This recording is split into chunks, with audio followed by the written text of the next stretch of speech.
Alright, all you Jedi jumping stunners out there, welcome back to Wonder the Radar. And now it's time for us to see which one of you crazy Jedis in training is gonna try to flip your way into the history books or get hurt trying as we go into a very special Star Wars Day edition of the Wild World of Stunts. And the first stunt that we have up comes from the stunner Pop Bay with his said stunt, Airport. And this stunner that goes by the name of, well, he put it down on the paper as Pabay, decided to go right by the airport to try to pull off an incredible stunt to prove that he could be a next Y-Wing pilot by flying upside down right by the billboards and even right by where you would go to get your tickets for your airplanes over at the Los Santos International Airport. Now, according to the maestro, that would be called the airport hub, but I could be wrong. But I know one thing, this guy deserves a perfect 10 for how cool he was able to look while pulling off this stunt.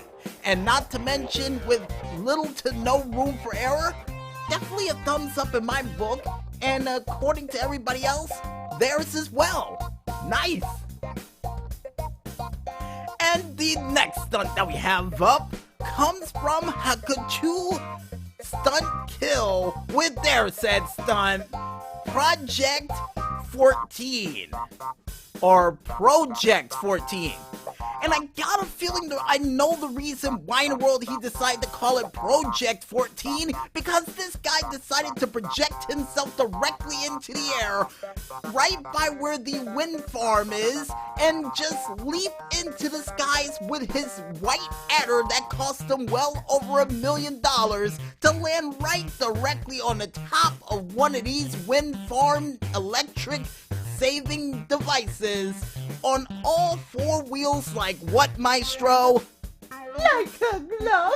For him to just break the window on his car side and just celebrate with a 2-honk salute, which according to the maestro and the PR department is a standard in the world of stunts to let people know that you're okay, especially seeing the fact that this guy did a vertical leap of well over what, 150 to 300 feet into the air?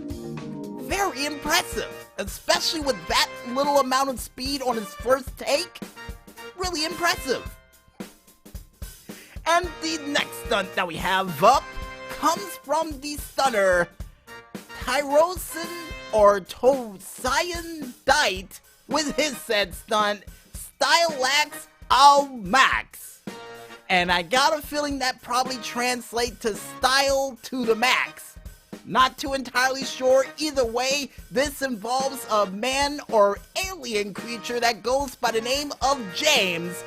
You know, I thought he would have went with the name of Al Ian to try to really blend in, but either way would decide to jump out of his Deluxo car from the height of the casino, use his parachute to carefully guide his way on over to the swimming pool, and would come in for a 10-point landing chest first, turning back into a human, all while landing in the swimming pool right next to that cute-looking girl across the other side of the pool.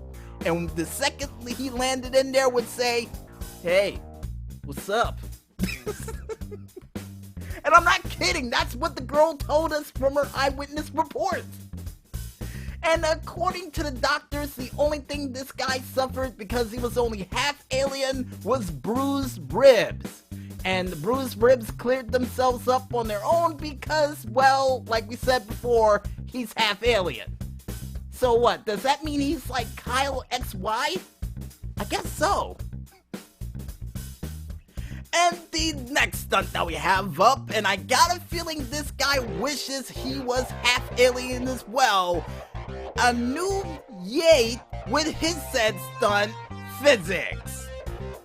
And the reason why in the world I say he wishes he was some form of alien, because Anu here decided to jump off the side of the Mount Chiliad mountain heading right to the lift area, only for him to land back first on that hard grate and for the oppressor bike that he was riding to hit him directly in the stomach.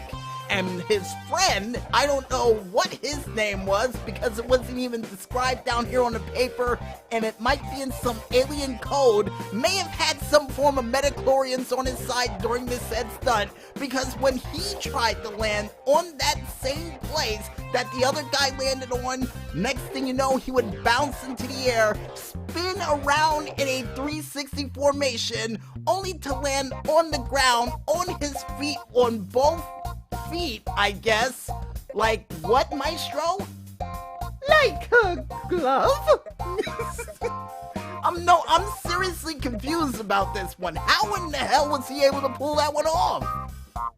Well, according to the Maestro, he may be a Jedi of some sort, but the other guy who was not, let's just say he has a crushed pelvis and, of course, damage to his spine along with a grade 3 concussion. Yikes.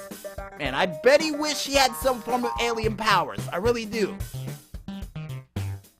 And the last stunt that we have up for this week, folks, comes from none other than Min-E-Gees, or M1I3G3S, however you would say his name, with his said stunt, Oppressor and Bambushka 1.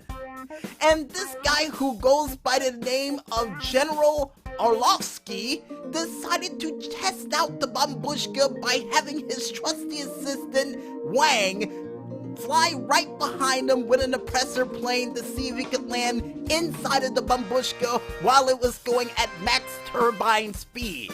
Now, unfortunately for his assistant Wang, who did not know how to fly the oppressor bike, but lied on his application saying that he could, decided to fly right up toward that plane, and it looked like he was gonna land right in there. But unfortunately, he overshot his landing with those thrusters, hit the back of the jet of the Bambushka, would go sailing through the air in slow motion like that episode of Cowboy Bebop, which I think was called The Ballad of the Fallen Angels, and would just fall right directly back down to Earth, head first, and just scream and grimace going,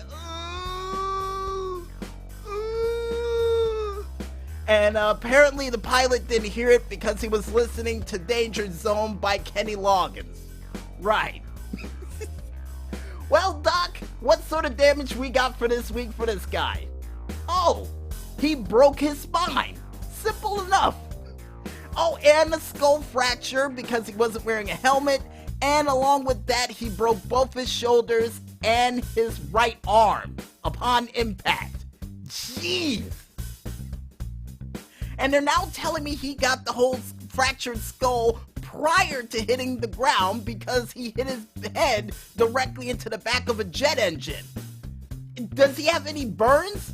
Oh, all of it is space, you say? Yeah. Maybe that wasn't a wise idea for Wang to be in charge of that, now is it?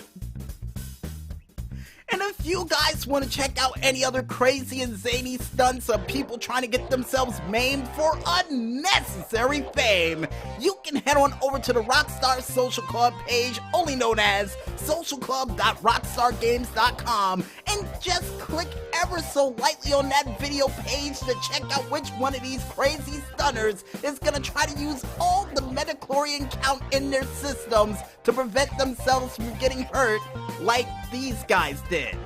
And according to what Yoda would say, do or do not, there is no try. But in the world of the wild world of stunts, we say, don't do it, but if you do it anyway, send it in on tape. And I guess with that said, folks, we might as well head back into the music, and when we return, we'll be back with a very special Star Wars edition of the GTA Online Top 5 Tracks of the Week, right after this. So don't go out shooting those womp rats just yet, folks, and stay tuned.